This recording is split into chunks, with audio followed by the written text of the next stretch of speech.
everyone, welcome back with another video. In today's video, we're going to talk about the Imaginarium Theater that just reset today as I'm recording this video.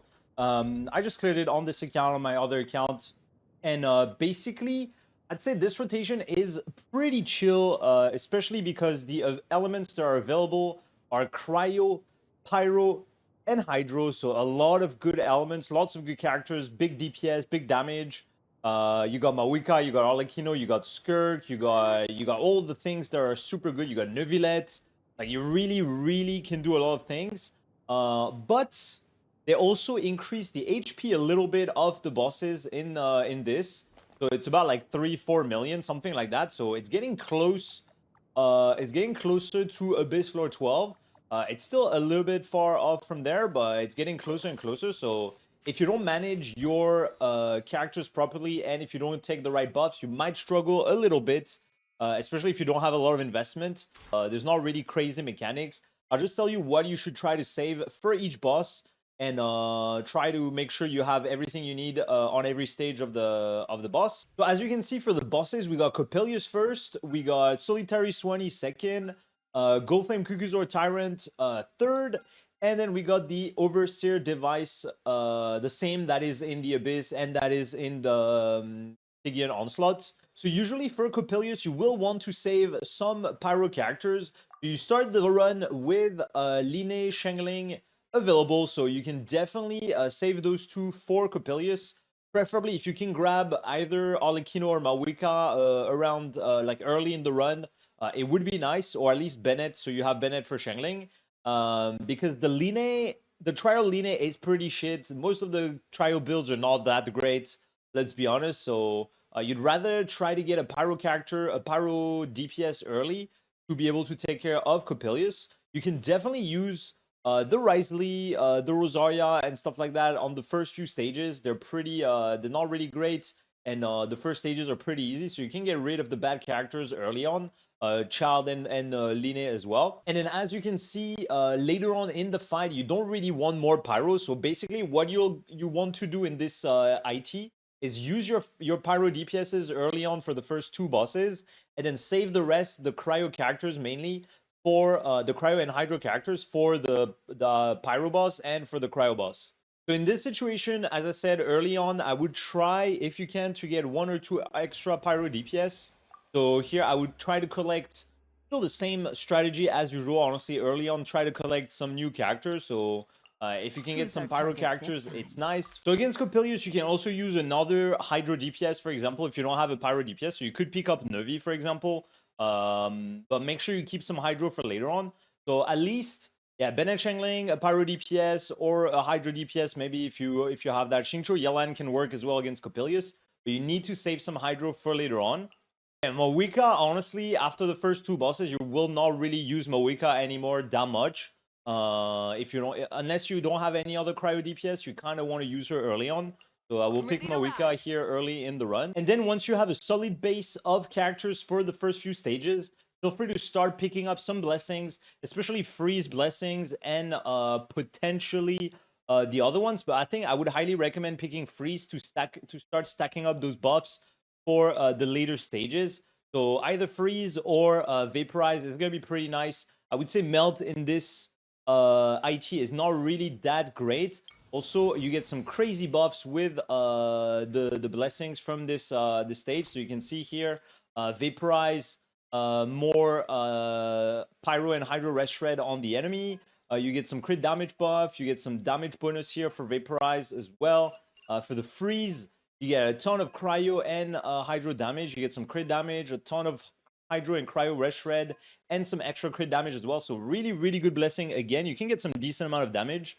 But yeah, freeze and vape, I would say, are a bit more useful, especially when you look at the bosses.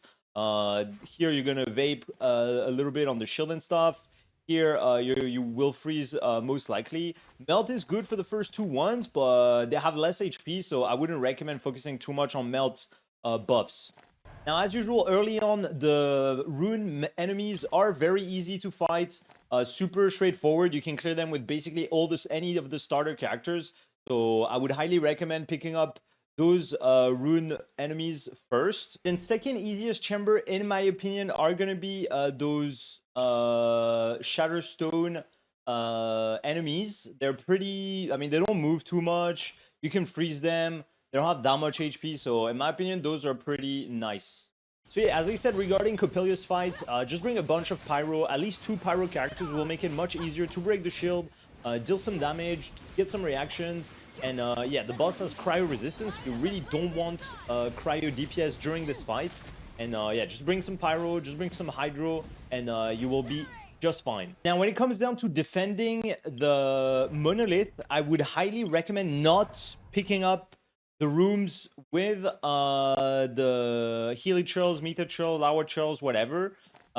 These guys, they jump really fast on the Monolith. There's 3 at the same time. They have shields and stuff. There's overload. They have big AoEs. So I would highly recommend avoiding those. And I think similar to the last rotation, this Secret Source Automaton Hunter Seeker is probably the easiest one. There's only 1 at a time that spawns, and you can basically freeze it permanently. So if you bring a freeze team, or if you just, I mean, it's just, you can just stall it basically. And then, yeah, you can see here, it's really not doing anything. If you start attacking it early, it's going to target you, and then you can just wait the time up until the round is finished. Now, regarding the Solitary Swanee, basically what you want to do is you just want to bring at least 1 cryo character to freeze the boss when it infuses Hydro on himself, and then just break the freeze, and then deal as much damage as possible, either with Hydro, either with cryo or pyro damage. Can be Geo, can be Electro, but realistically the best setups here, since you're restricted in terms of elements, are going to be either a cryo DPS or a pyro DPS once you break the freeze on the boss. When it comes to the pyro boss, you really want to have at least Farina, Yelan, Neuvillette, 1 Catalyst Hydro character can work as well to make sure you break the shield of the boss, break the pyro things that it spawns, and make sure you destroy every pyro things during the fight, so you can do as much damage as possible once it's down. If after the 3rd boss you still have some pyro DPS available, you can definitely choose the Cryo Lawachurl fight here, the Frost Arm Lawachurl. This one's not too hard. You just focus the guy with the pyro, break the shield pretty fast, and it's pretty easy. Otherwise, if you still have some Hydro, then the Avatar of Lava is also pretty easy. And then finally, for the usual cryo boss, if you have Skurk, if you have a Yaka, if you have Ganyu, full cryo team with Farina or whatever Hydro can be a very good option. Honestly, even like a Yato full freeze, if you got the proper blessing, as I mentioned earlier, will perform just fine. So really lots of options between all the cryo and Hydro. If you got the blessings properly, especially the freeze one, if you stacked it up as I recommended earlier, you will be just fine. But yeah, I think overall, like, the Imaginarium Theater is not too difficult, but this time the HP is still pretty, like, they increased the HP quite a bit. I mean, quite a bit. It's not really that much higher than before, but especially on the first bosses, the HP increased a little bit more compared to the previous one. The later bosses are just fine. Honestly, it's like the same amount of HP. So if you stack the blessing properly and save the correct character, it's fine. But yeah, just a few tips here and there for the bosses. What you should save, what you should pick. And yeah, honestly, I mean, Imaginarium Theater is definitely the easiest endgame. The main restriction is having enough characters. And other than that, yeah, I hope this video was helpful. Let me know if you have any more questions. Feel free to join the Discord. Check out the Twitch streams as well. And yeah, I'll be back for more videos later this week. So make sure you subscribe and activate the notification. I'll see you on the next one. Bye-bye.